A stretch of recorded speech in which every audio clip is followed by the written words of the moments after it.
नमस्कार, Rajasthan top 10 news में आपका स्वागत है। आइए बात करते हैं आज की तमाम ताजा खबरों पर। राजस्थान के उदयपुर के अशोकनगर शमशान घाट में देवराज पंचतत्व में विलीन हो गया। उनके पिता और चचेरे भाई ने उन्हें मुखाग्नि दी। इससे पहले उनके घर से शुरू हुई शव यात्रा में अशोकनगर स्थित शमशान घाट पहुंची।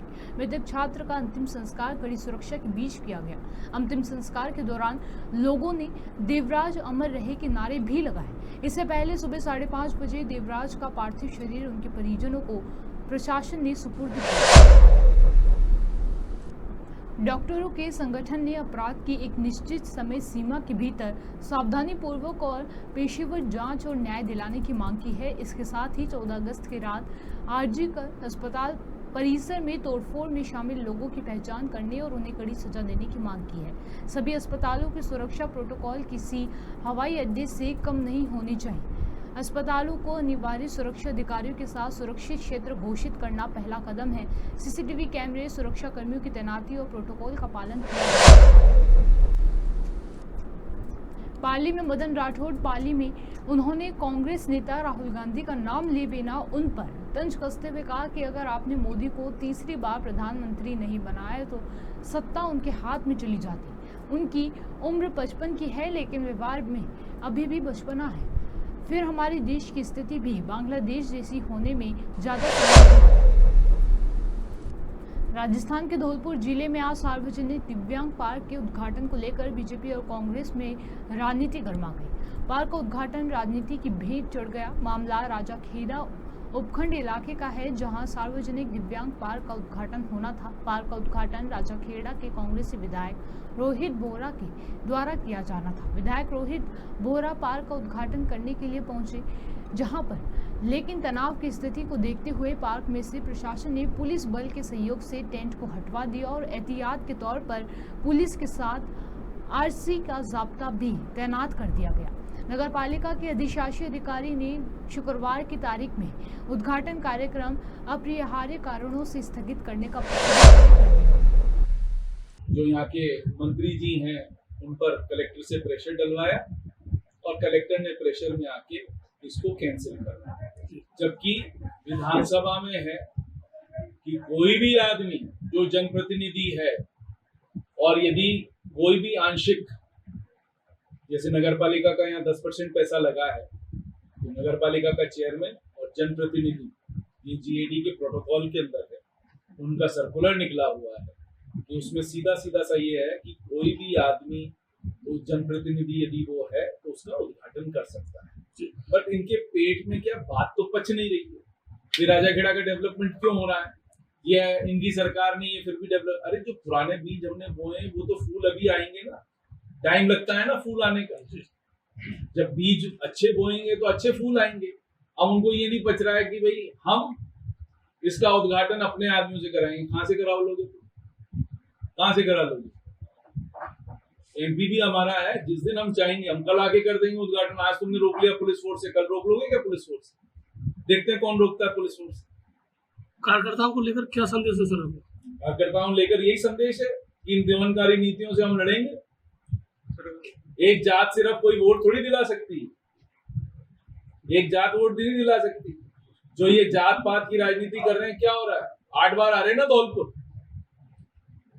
8 बार आ रहे हैं ना धौलपुर। वो काहे के लिए आ रहे हैं? इन्हीं नीतियों के कारण आ रहे हैं। छोटे से पार्क के कार्यक्रम में भाजपा का इतना बड़ा इंटरफेयर, इसका क्या औचित्य है? ये तो आप लोगों को बताना है, आपके माध्यम से ही बताना है कि 80 लाख का पार्क जो बना है उसको भी उनके पेट में डाइजेशन खराब पड़ रहा है। मैं संस्था प्रधान है, मैं जनप्रतिनिधि हूं, मैं करता हूं एज पर जीएडी सर्कुलर, मैं उद्घाटन कर सकता हूं, उसमें कोई दिक्कत नहीं। बट क्योंकि इनको रोकना है, ये दिखाना है कि हमारा राज चल रहा है, तो राज तो रोज चल रहा है। विधानसभा बहुत अच्छा माध्यम है इसको उठाने का। क्या इसको मैं छोड़ दूंगा?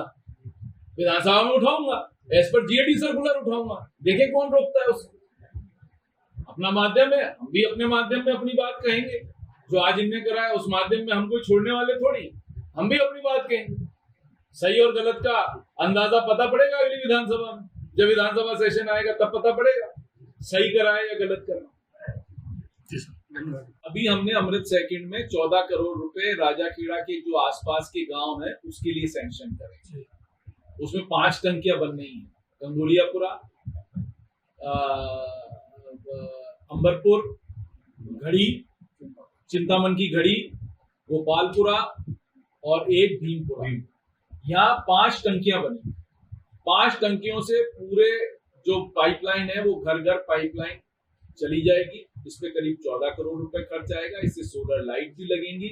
हमने ये प्रोजेक्ट पिछली सरकार जो थी, हमने चौथे साल में ये प्रोजेक्ट बना के भेजा था, क्योंकि जब तक हमारा ये प्रोजेक्ट कंप्लीट नहीं हुआ था सिटी का जैसे ही ये प्रोजेक्ट कंप्लीट हुआ और वो बड़ा सक्सेसफुल प्रोजेक्ट है, करीब 95-96% लोगों को अब कोई प्रॉब्लम नहीं है। जो भी छोटी मोटी प्रॉब्लम थी वो हमने दूर कर दी, क्योंकि कोई भी नया प्रोजेक्ट आता है उसमें थोड़ी बहुत प्रॉब्लम रहती है। इस योजना से कितने ग्रामीणों को फायदा मिलेगा? इसमें मेरे ख्याल से कम 25 से 30 हजार ग्रामीणों को फायदा मिलेगा इस 5 टंकियों से। हर जगह वोटिंग परसेंटेज कम है बट पॉपुलेशन तो ज्यादा है, गांव वालों की तो पॉपुलेशन ज्यादा है, तो वहां पर फायदा मिलेगा। तो इसको भी रोक लें, जो हमने ये सैंक्शन करा के लाए तो इसको भी रोक लें, बंद करवा दें स्कीम को। बीजेपी तो यही चाहती है ना, ये बंद हो जाए तो बंद करवा दें स्कीम को। सर, इस तरह योजनाओं को और बंद करवाने की या अड़ंगा लगाने फिर विकास का कैसे होगा सर? तो यही तो बीजेपी की नीति है ना। और ये जो करता धरता बन गए हैं वो इसीलिए तो 8 बार हारे। ना विकास करेंगे ना विकास होने देंगे, सिर्फ जात पात की राजनीति करेंगे और उसमें अफसरों को भी इन्वॉल्व कर लेंगे। तो मेरा आपसे सिर्फ यही निवेदन है कि ये मैं चलने नहीं दूंगा। ये स्कीम भी आएगी, धड़ल्ले से आएगी। हमने जो बीज बोया है उसका हम ही फल काटेंगे और जोधपुर में एक खाना दबोश परिवार की 2 साल की बच्ची को किसी ने दरिंदगी का शिकार बना डाला। बच्ची के साथ रेप के बाद उसे हनुमान मंदिर के पास लहूलुहान हालत में छोड़कर भाग गया।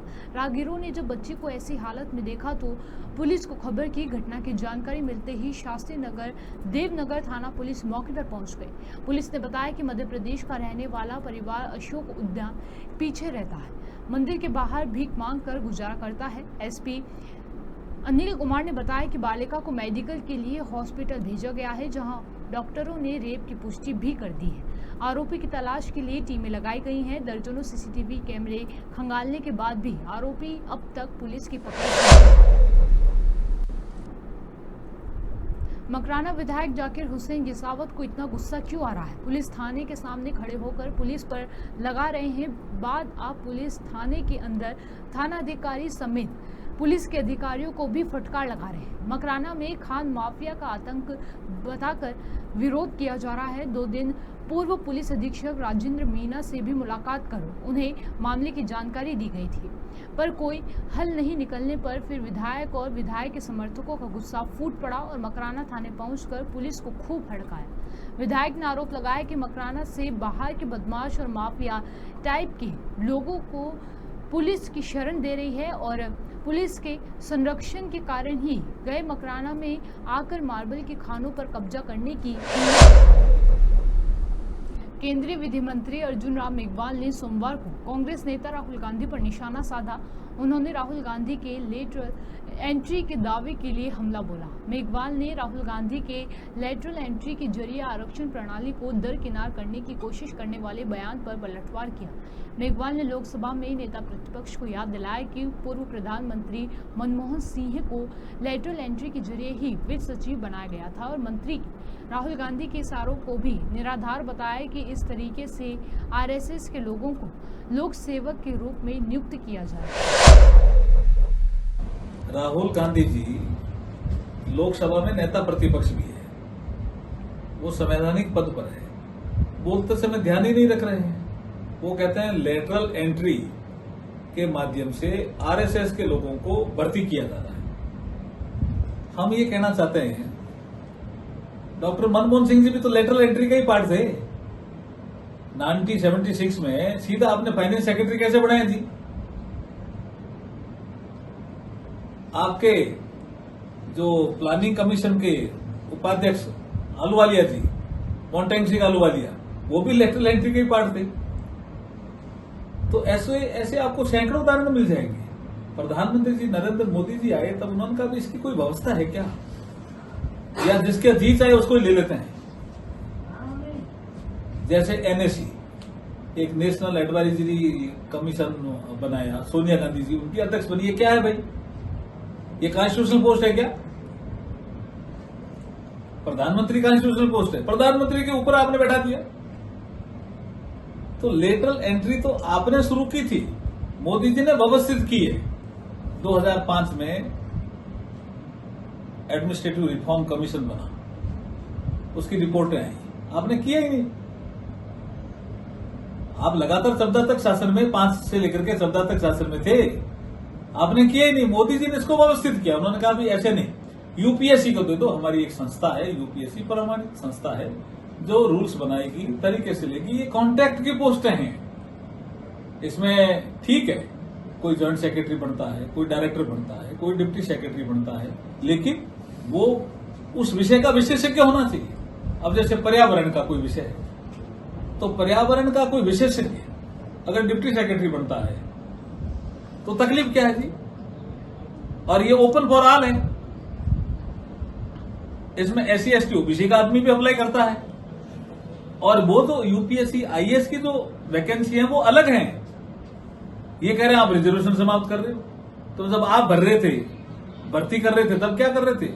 देख रहे थे। अभी अचानक उनका ओबीसी प्रेम उमड़ा है, अचानक जब आपकी काका कालेश्वर समिति आई थी तब आप ओबीसी के खिलाफ बोले। 61 में पंडित नेहरू ने कहा मैं रिजर्वेशन के खिलाफ हूं, सारे मुख्यमंत्रियों को पत्र लिखे 61 में। फिर मंडल कमीशन की रिपोर्ट आई। राहुल गांधी जी को यह समझना चाहिए कि राजीव गांधी भी इस देश में नेता प्रतिपक्ष थे, उन्होंने फ्लोर पे बोला है, लोकसभा की फ्लोर पे, मैं ओबीसी के रिजर्वेशन के खिलाफ हूं। वो रिकॉर्ड निकाल करके तो देख लेते। अब अचानक उनका कोई ओबीसी प्रेम उमड़ पड़ा है और ये SC ST OBC के छात्रों को भरमाने का काम कर रहे हैं। हमारे राजस्थान में कहावत है कि काठ की हंडी बार बार नहीं चढ़ती, उनको समझ में आ जाना चाहिए। धन्यवाद। जयपुर राष्ट्रीय राजमार्ग संख्या 48 पर सड़क पार कर रहे व्यक्ति को ट्रक ने टक्कर मार दी। सर पर चोट लगने से गंभीर घायल हो गया।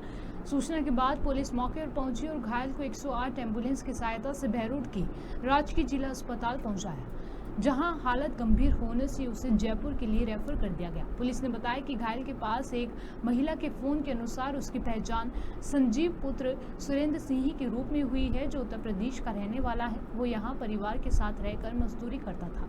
उसके परिजनों और साथियों से संपर्क कर हनुमानगढ़ में उत्तर भारत के प्रसिद्ध गोगा मेडी मेले का आज विधिवत पूजा अर्चना के साथ शुभारंभ हुआ, जिसमें राजस्थान सरकार के पशुपालन व देव स्थान विभाग मंत्री जोराराम कुमावत व भादरा विधायक संजीव बेनीवाल ने पूजा अर्चना के बाद राष्ट्रीय ध्वजारोहण कर मेले की शुरुआत की। इस मौके पर स्कूली छात्राओं द्वारा राष्ट्रीय गान और गोगामेडी पुलिस थाने के पुलिसकर्मियों ने सशस्त्र सलामी दी। कैबिनेट मंत्री ने गोगा जी महाराज मंदिर में गोगा जी की समाधि पर चद्दर चढ़ाकर गोगामेडी मेले सफल संचालन की प्रार्थना। किसान मेला 1 महीने तक चलेगा और मैं गोगाजी महाराज का मेरे ऊपर कोई कृपा हुई, मेरे ऊपर कोई आशीर्वाद हुआ, तो इस मेले में मुझे भी आने का अवसर मिला और ये शुभ कार्य संपन्न कराने में मुझे भी अवसर गोगाजी महाराज ने दिया। निश्चित रूप से ये भाई गोगाजी महाराज के आशीर्वाद होता है जो ऐसे अवसर मिलते हैं। निश्चित रूप से गोगाजी महाराज का सबके ऊपर आशीर्वाद है और ये उत्तर राजस्थान का सबसे बड़ा मेला है और मेरे ख्याल से राजस्थान भर के लोग इस मेले में दर्शन करने के लिए आते हैं और गोगाजी महाराज का आशीर्वाद लेकर जाते हैं। और निश्चित रूप से गोगाजी महाराज के आशीर्वाद से उनका परिवार सुखमय रहता है, परिवार में समृद्धि भी आती है और परिवार में शांति भी कायम होती है। ये आशीर्वाद सबके ऊपर बना रहे। मैं गोगाजी महाराज से प्रार्थना करूंगा कि मेरे पूरे राजस्थान के वासियों के ऊपर आपका आशीर्वाद बना रहे, सभी घरों में सुख शांति समृद्धि और संपन्नता है और पूरा राजस्थान माननीय मुख्यमंत्री भजनलाल जी के नेतृत्व में आगे बढ़े। पूरा राजस्थान माननीय मुख्यमंत्री जी के नेतृत्व में विकसित राजस्थान बने, आत्मनिर्भर राजस्थान बने और सभी लोग यहाँ रहने वाले सभी खुशहाल हो, ये मैं भगवान महाराज से प्रार्थना करना चाहूँगा। राजस्थान के कई इलाकों में अब भी तेज बारिश का दौर जारी है, तो बहुत से इलाके ऐसे हैं जहां अब बारिश की रफ्तार धीमी पड़ रही है। हालांकि जिन इलाकों में बारिश की वजह से हालात बिगड़ चुके थे, वहां भी अब धीरे धीरे जनजीवन पटरी पर लौटने लगा है। मौसम विभाग के मुताबिक आने वाले दिनों में जोधपुर और बीकानेर संभाग में बारिश बेहद कम जाएगी और दिन में धूप निकलने लगेगी, यानी अब उमस वाली गर्मी परेशान करने वाली है। जहाँ अब तक पूर्वी राजस्थान की बात करें तो 22-23 अगस्त तक कहीं कहीं हल्की से मध्यम बारिश हो सकती है। मौसम विभाग के मुताबिक प्रदेश में 24 और 25 अगस्त को कोटा और उदयपुर संभाग में भारी बारिश हो सकती है। ध्यान देने वाली बात यह है कि मानसून की एंट्री भी इन्हीं संभागों से हुई थी। बंगाल की खाड़ी से आने वाले मानसून कोटा से और अरब सागर से गुजरात के रास्ते आने वाले मानसून ने उदयपुर संभाग में एंट्री। राजस्थान टॉप 10 न्यूज़ में आज के लिए सिर्फ इतना ही। देखते रहिए पॉपुलर टीवी। धन्यवाद।